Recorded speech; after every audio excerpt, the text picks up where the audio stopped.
बंधु माने आज मु आपणଙ୍କୁ ଯାହା କହିବାକୁ ଯାଉଛି ତାହା ଧ୍ୟାନ ଦେଇ ଶୁଣନ୍ତୁ। ପ୍ରାୟତଃ ଭାଗ୍ୟ ଏପରି ସଂକେତ ପ୍ରଦାନ କରେ ଯାହାକୁ ଦୁନିଆ କେବଳ ଶବ୍ଦ ଭାବରେ ଖାରଜ କରେ। ତଥାପି ଯିଏ ଏହି ସଂକେତକୁ ଚିହ୍ନି ପାରେ ତାଙ୍କ ପାଇଁ ସମଗ୍ର ଜୀବନର ଗତି ପରିବର୍ତ୍ତନ ହୋଇଯାଏ। ସେଥିପାଇଁ ମୁଁ ଆପଣଙ୍କୁ ଅନୁରୋଧ କରୁଛି ଯେ ଶୀଘ୍ର ନ ହୋଇ ଏହି ଭିଡିଓକୁ ଶେଷ ପର୍ଯ୍ୟନ୍ତ ଦେଖନ୍ତୁ।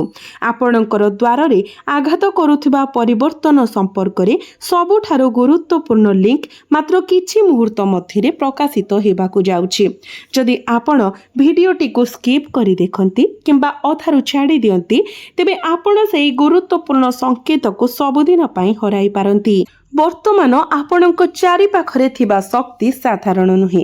ଏହା ଅନୁଭବ ହୁଏ ଯେପରି ଭାଗ୍ୟ ଧୀରେ ଧୀରେ ଏକ ଦ୍ୱାର ଖୋଲିବାକୁ ଆରମ୍ଭ କରିଛି ଯାହା ଦୀର୍ଘ ସମୟ ଧରି ବନ୍ଦ ଥିଲା। ବାହ୍ୟ ଭାବରେ ସବୁକିଛି ଅପରିବର୍ତ୍ତିତ ଦେଖାଯାଇପାରେ କିନ୍ତୁ ଭିତରେ ଗଭୀର ଭାବରେ ଆପଣଙ୍କ ଜୀବନରେ ଏକ ଗୁରୁତ୍ୱପୂର୍ଣ୍ଣ ପରିବର୍ତ୍ତନ ଆରମ୍ଭ ହୋଇସାରିଛି।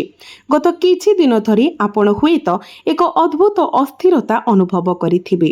ହଠାତ୍ କୌଣସି ସ୍ପଷ୍ଟ କାରଣ ବିନା ଆପଣଙ୍କ ଅତୀତର କାହାକୁ ମନେ ପକାଇବା, ସକାଳ ପର୍ଯ୍ୟନ୍ତ ଏକ ସ୍ପଷ୍ଟ ସ୍ୱପ୍ନ ଦେଖିବା କିମ୍ବା ଏକ ନିର୍ଦ୍ଦିଷ୍ଟ ଚିନ୍ତାଧାରା ବାରମ୍ବାର ଆପଣଙ୍କ ମନକୁ କବଳିତ କରୁଥିବା ଦେଖିବାକୁ ପାଇବା। ଯଦି ଏହା ଆପଣଙ୍କ ସହିତ ଘଟିଛି ତେବେ ଏହାକୁ କେବଳ ସଂଯୋଗ ବୋଲି ଖାରଜ କରନ୍ତୁ ନାହିଁ। ଆଜି ସେହି ଦିନଗୁଡ଼ିକ ମଧ୍ୟରୁ ଗୋଟିଏ ଯେତେବେଳେ ବ୍ରହ୍ମାଣ୍ଡ ସିଧାସଳଖ ସଂକେତ ପଠାଏ। ତଥାପି ଏହି ସଂକେତ ଗୁଡ଼ିକ ଶବ୍ଦରେ ଆସେ ନାହିଁ, ସେମାନେ ପରିସ୍ଥିତି ମାଧ୍ୟମରେ ପ୍ରକାଶ କରନ୍ତି। ଏକ ସୂକ୍ଷ୍ମତା ଯାହାକୁ ବହୁତ କମ୍ ଲୋକ ବୁଝିପାରନ୍ତି। ବର୍ତ୍ତମାନ ଆପଣଙ୍କ ଚାରିପାଖରେ ଦୁଇ ପ୍ରକାରର ଶକ୍ତି ସକ୍ରିୟ ଅଛି। ଗୋଟିଏ ଆପଣଙ୍କୁ ଠିକ୍ ଯେଉଁଠାରେ ଅଛନ୍ତି ସେଠାରେ ରଖିବାକୁ ଚେଷ୍ଟା କରେ, ଯେତେବେଳେ କି ଅନ୍ୟଟି ଆପଣଙ୍କୁ ଏପରି ସ୍ଥାନକୁ ନେଇଯିବାକୁ ଲକ୍ଷ୍ୟ ରଖେ ଯାହା ଆପଣ କେବେ କଳ୍ପନା ମଧ୍ୟ କରିନଥିବେ। ପ୍ରଶ୍ନ ଏହା ନୁହେଁ ଯେ ଭାଗ୍ୟ ଆପଣଙ୍କୁ ଅନୁଗ୍ରହ କରିବ କି ନାହିଁ, ବରଂ ଆପଣ ଆପଣଙ୍କ ସମ୍ମୁଖରେ ଦେଖାଯିବାକୁ ଥିବା ସଂକେତକୁ ଚିହ୍ନି ପାରିବେ କି ନାହିଁ। ସେଥିପାଇଁ ମୁଁ ଚାହେଁ ଆପଣ ଏହି ଭିଡିଓ ସହିତ ରୁହନ୍ତୁ। ଯଦି ଆପଣ ଭାବନ୍ତି ଯେ ଏହି ଶବ୍ଦ ଗୁଡ଼ିକରେ ସତ୍ୟ ଥାଇପାରେ ତେବେ କେବଳ ମନ୍ତବ୍ୟରେ ବିଶ୍ୱାସ ଶବ୍ଦଟି ଟାଇପ୍ କରନ୍ତୁ। ସର୍ବୋପରି ଭାଗ୍ୟ ପ୍ରାୟତଃ ଆଶା ଛାଡ଼ିବାକୁ ମନା କରୁଥିବା ବ୍ୟକ୍ତିଙ୍କୁ ତାର ଗୁପ୍ତ କଥା ପ୍ରକାଶ କରେ। ଭଲ ଭାବରେ ଶୁଣନ୍ତୁ। ଆପଣଙ୍କ କ୍ୟାରିୟର ବିଷୟରେ ଏକ ଶକ୍ତି ପରିବର୍ତ୍ତନ ଘଟୁଛି ଯାହା ମାସ ମାସ ଧରି ଅଟକି ରହିଥିଲା। ହୁଏତ ଆପଣ ଅନୁରୂପ ଫଳାଫଳ ପାଇ ଅବିଶ୍ୱସନୀୟ ଭାବରେ କଠିନ ପରିଶ୍ରମ କରିଛନ୍ତି। ଏପରି ସମୟ ଆସିଥିଲା ଯେତେବେଳେ ଆପଣ ଅନୁଭବ କରିଥିଲେ ଯେ ଆପଣଙ୍କର ପ୍ରକୃତ ସମ୍ଭାବନା ଅଦୃଶ୍ୟ ହୋଇଗଲା। ଆପଣଙ୍କର କଠିନ ପରିଶ୍ରମ ଅନ୍ୟ କାହାକୁ କୃତଜ୍ଞ କରାଗଲା କିମ୍ବା ଗୁରୁତ୍ୱପୂର୍ଣ୍ଣ ମୁହୂର୍ତ୍ତରେ ସଠିକ୍ ସୁଯୋଗ ଆପଣଙ୍କ ହାତରୁ ଖସିଗଲା। କିନ୍ତୁ ଗ୍ରହ ସଂରଚନା ଏବେ କିଛି ଭିନ୍ନ ସୂଚାଇ ଦେଉଛି। ଏହା ଦେଖାଯାଉଛି ଯେ କେହି ଜଣେ ଆପଣଙ୍କ ଜୀବନରେ ପ୍ରବେଶ କରିବାକୁ ଯାଉଛନ୍ତି ଯିଏ ଆପଣଙ୍କୁ କେବଳ ଏକ ସୁଯୋଗ ଦେବେ ନାହିଁ, ବରଂ ଆପଣଙ୍କୁ ସେହି ପଥକୁ ମାର୍ଗଦର୍ଶନ କରିବେ ଯେଉଁଠାରେ ଆପଣ ଆପଣଙ୍କର ପ୍ରକୃତ ପରିଚୟ ପ୍ରତିଷ୍ଠା କରିବେ। ମନେ ରଖନ୍ତୁ, ଏହି ବ୍ୟକ୍ତି ପ୍ରଥମ ନଜରରେ ସମ୍ପୂର୍ଣ୍ଣ ସାଧାରଣ ମନେ ହୋଇପାରନ୍ତି। ସେ ଜଣେ ପୁରୁଣା ପରିଚିତ, ଜଣେ ବରିଷ୍ଠ, ଜଣେ ସମ୍ପର୍କୀୟ କିମ୍ବା ଏପରିକି ଜଣେ ସମ୍ପୂର୍ଣ୍ଣ ଅପରିଚିତ ବ୍ୟକ୍ତି ହୋଇପାରନ୍ତି ଯାହାଙ୍କୁ ଆପଣ ଅପ୍ରତ୍ୟାଶିତ ଭାବରେ ଭେଟିବେ। ଯଦି ଆଗାମୀ ଦିନରେ ଏକ ଅପ୍ରତ୍ୟାଶିତ କଥାବାର୍ତ୍ତା ହୁଏ ତେବେ ଏହାକୁ ହାଲୁକା ଭାବରେ ନିଅନ୍ତୁ ନାହିଁ। କେତେକ ସମୟରେ ଭାଗ୍ୟ ଆପଣଙ୍କ ସମ୍ମୁଖରେ ଠକ୍ ଠକ୍ କରେ ନାହିଁ, ଏହା କେବଳ ଆପଣଙ୍କ ସମ୍ମୁଖରେ ଠିଆ ହୁଏ ଏବଂ ଯେଉଁମାନେ ଏହାକୁ ଚିହ୍ନନ୍ତି ସେମାନେ ହିଁ ଆଗକୁ ବଢ଼ିଥାନ୍ତି। ତଥାପି ଏଠାରେ ଏକ ଗୁରୁତ୍ୱପୂର୍ଣ୍ଣ ରହସ୍ୟ ଅଛି। ପ୍ରତ୍ୟେକ ସୁଯୋଗ ପ୍ରକୃତ ଖୋଲାଖୋଲି ଭାବରେ ନଥାଏ, କିଛି ପରୀକ୍ଷା ଭାବରେ ଆସେ। ଆପଣଙ୍କ ପାଇଁ ସବୁଠାରୁ ବଡ଼ ଚ୍ୟାଲେଞ୍ଜ ହେଉଛି ପ୍ରାୟତଃ ଶୀଘ୍ର ନିଷ୍ପତ୍ତି ନେବାର ପ୍ରବୃତ୍ତି। ଏହି ଥର କାର୍ଯ୍ୟ କରିବା ପୂର୍ବରୁ ବିରାମ ନିଅନ୍ତୁ, ପର୍ଯ୍ୟବେକ୍ଷଣ କରନ୍ତୁ ଏବଂ ବୁଝନ୍ତୁ, କାରଣ ଏକ ଛୋଟ ନିଷ୍ପତ୍ତି ଆଗାମୀ ବର୍ଷ ପାଇଁ ଆପଣଙ୍କ ଜୀବନର ଦିଗ ନିର୍ଣ୍ଣୟ କରିପାରେ। ଏବେ ଆସନ୍ତୁ ଆର୍ଥିକ ବିଷୟରେ କଥା ହେବା। ଆପଣଙ୍କ ଭାଗ୍ୟରେ ଧନର ପ୍ରବାହ ଦେଖାଦେବା ଆରମ୍ଭ କରିଛି। ଯଦିଓ ସିଧାସଳଖ ନୁହେଁ, ଆପଣ ପ୍ରଥମେ ଏପରି ପରିସ୍ଥିତିର ସମ୍ମୁଖୀନ ହୋଇପାରନ୍ତି ଯେଉଁଠାରେ ଆପଣଙ୍କୁ ଲାଗୁଛି ଯେ ଆପଣ କିଛି ହରାଉଛନ୍ତି किंतु परे तुरंत संपूर्ण अप्रत्याशित किछि पाइबाकु जिबे। सेथिपाई भयभीत होई निया जाइथिबा निष्पत्ति आपणक भाग्य पूर्वर लेखा जाइथिबा लाभ को हराई पारे। जदि आपण वर्तमान आर्थिक चापर सम्मुखीन होइछंती तेबे सेई चाप कमिबाकु जाउछि। किंतु मने रखंतु धन केवल रोजगार करने विषय नुहे, यह सठिक मुहूर्त को चिन्हिबारु आसे एवं यह मने हुए जे सेही मुहूर्त आपणक जीवन रे आसीछि। एबे मु एपरि किछि शेयर करबाकू जाउछि जहा आपणकू क्षणिक भावरे बाखीन करि देई पारे। आपणक घर परिवेश भितरे शक्ति बदली जाउछि।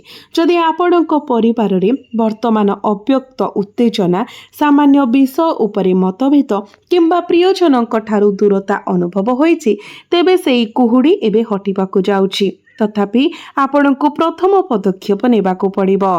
केतेक समय एक हस, एक फोन कॉल किंबा केवल किछि आंतरिक शब्द वर्ष वर्षर विच्छेद को दूर करि पारिबो। मु अनुभव करुछि जे आपणक परिवार माध्यम रे आपणक जीवन रे शुभ खबर आसीबो। एपरि खबर जहा शेष रे आपणक भाग्य को परिवर्तन करिबो। एठारे अधिकांश लोक भूल करती, से माने भावती जे महान खुशी सर्वदा महान प्रवेश द्वार दे आसे। तथापि एथर आपणकर सर्वोत्तम आनंद एक साधारण मुहूर्तरू उत्पन्न हेब। तेणु आगामी दिन में कौनसी छोट घटना को अणदेखा करंतु नाही, कारण भाग्य सर्वदा धूमधाम रे एहार आगमन घोषणा करे नाही। केतेक समय यह चुपचाप आपणकर सीमा अतिक्रम करे एवं जो माने एही संकेत को चिन्हिछंती से माने प्रायतः पछकु चाहंती एवं इच्छा करंती जे से माने एहाकु शीघ्र बुझी पारिथांती। जदि यह सुनिबा परे आपण अनुभव करंती जे आपणक जीवन रे किछि परिवर्तन हेबाकु जाउछि तेबे सठिक समय सठिक संकेत पाइबा आपणक जीवनर समग्र गतिपथ को परिवर्तन करि पारे। एबे एक गभीर अंतर्दृष्टि पाई दिन दिन धरी आपणक मनरे अनुत्तरित होई रहिथिबा प्रश्नर उत्तर एहा आपणकर बहुत निकटतर, एते निकटतर जे आपण एहाकु चिन्हि न पारि अनेक थर देखिथिबे। आपण जहा सुनिछंती ताहा केवल आरंभ थिला। आज आपणक पई उभा हेउथुबा लक्षण गुड़िकर सबुठारु गभीरतम दिग एपर्यंत प्रकाशित होई नाही एवं एठारे एक रहस्य उन्मोचित हुए जहाको बहुत कम लोक प्रकृत रे बुझी पारंती। सतर्कतार सहित चिंता करंतु। आपण कौन वर्तमान अनुभव करुछंती जे शेष मुहूर्त रे जिनिस गुड़िक भूल होई जाए, जेपरि सब किछि सुगम भावरे चलीछि। केवल गंतव्य स्थल रे पहुंचीबा पूर्वरु पथ परिवर्तन हेबा पाई जदि यह घटिछि तेबे यह केवल एक प्रतिबंधक नुहे। प्रायतः भाग्य आपणकु एपरि एक पथरु दूरेई दिए जोठारे सफलता दृश्यमान देखा जाए किंतु एक बड़ क्षति को लुचाई रखे।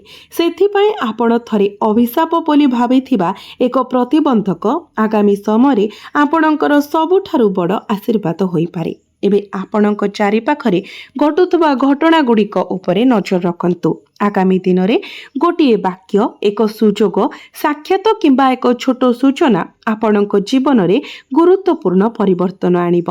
प्रथम नजर रे यह साधारण मने हुए किंतु एहार अंतर्निहित अर्थ केवल सेही माने बुझी पारिबे जे माने धैर्य व्यवहार करंती।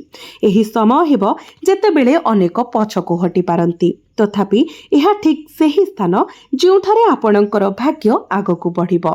तथापि सबुठारु गुरुत्वपूर्ण बिंदु रहिछि। आपणकर क्यारियर रे घटुथुबा परिवर्तन केवल पदवी किंबा टंका विषय नुहे, यह परिचयर परिवर्तन।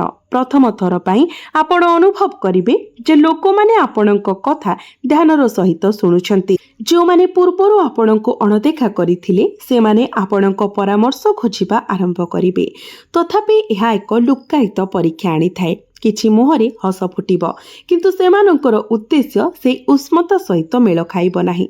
प्रशंसार प्रत्येक शब्द प्रकृत हेब नाही एवं आपणक पाखरे ठिया होइतिबा प्रत्येक व्यक्ति प्रकृत शुभेच्छाकारी हेबे नाही। तेणु एही समय शांत मनरे प्रत्येक निष्पत्ति नियंतु। शीघ्रता आपणकर सबुठारु बड़ प्रतिद्वंदी होई पारे। जदि आपण धैर्यवान रुहंती तेबे जो माने थरे आपणक क्षमता उपरे संदेह करुथिले से माने शीघ्र आपणक सफलता विषय कथाबार्ता करिवे। ଶେଷରେ ଆପଣଙ୍କ ଆର୍ଥିକ ସମ୍ପର୍କିତ ଏକ ସଂକେତ ଦେଖାଯାଏ। ଅଟକି ରହିଥିବା ଦେୟ, ବିଚାରାଧୀନ କାର୍ଯ୍ୟ କିମ୍ବା ଦୀର୍ଘ ପ୍ରତୀକ୍ଷିତ ସୁଯୋଗ ଗତି ପାଇବାକୁ ଯାଉଛି। ତଥାପି ଏଠାରେ ମଧ୍ୟ ଭାଗ୍ୟ ଏକ ସର୍ତ୍ତ ଲଗାଏ। ଆପଣଙ୍କୁ ସେହି ପୁନରାବୃତ୍ତି ଭୟକୁ ଛାଡ଼ିବାକୁ ପଡ଼ିବ। ଯେଉଁ ଭୟ ଫୁସ୍ଫୁସ୍ କରେ, ଯଦି ମୁଁ ପୁଣି ବିଫଳ ହୁଏ ତେବେ କ'ଣ ହେବ? ମନେ ରଖନ୍ତୁ, ଭାଗ୍ୟ ସେମାନଙ୍କୁ ପରୀକ୍ଷା କରେ ଯେଉଁମାନେ ପରାଜୟ ଜାଣିଛନ୍ତି, କାରଣ କେବଳ ସେମାନେ ହିଁ ପ୍ରକୃତରେ ବିଜୟର ମୂଲ୍ୟ ବୁଝନ୍ତି। ଯଦି କେବେ ଆପଣଙ୍କ ମନକୁ ବହୁତ ଡେରି ହୋଇଥିବା ବୋଲି ଚିନ୍ତା ଆସେ, ତେବେ ଏହାକୁ ଏଠାରେ ଏବଂ ବର୍ତ୍ତମାନ ଦୂରେଇ ଦିଅନ୍ତୁ। ମହାଜାଗତିକ ସଂକେତ ଗୁଡ଼ିକ ସୂଚାଇ ଦିଏ ଯେ ଏହା ବହୁତ ଡେରି ହୋଇନାହିଁ। ସମୟ କେବଳ ଆପଣଙ୍କୁ ପ୍ରସ୍ତୁତ କରୁଛି। ପାରିବାରିକ ବିଷୟ ଗୁଡ଼ିକ ବିଷୟରେ ଜଣେ ପରିବାରର ସଦସ୍ୟ ଏପରି ଭାବନା ପୋଷଣ କରିପାରନ୍ତି ଯାହା ସେମାନେ ପ୍ରକାଶ କରିନାହାନ୍ତି।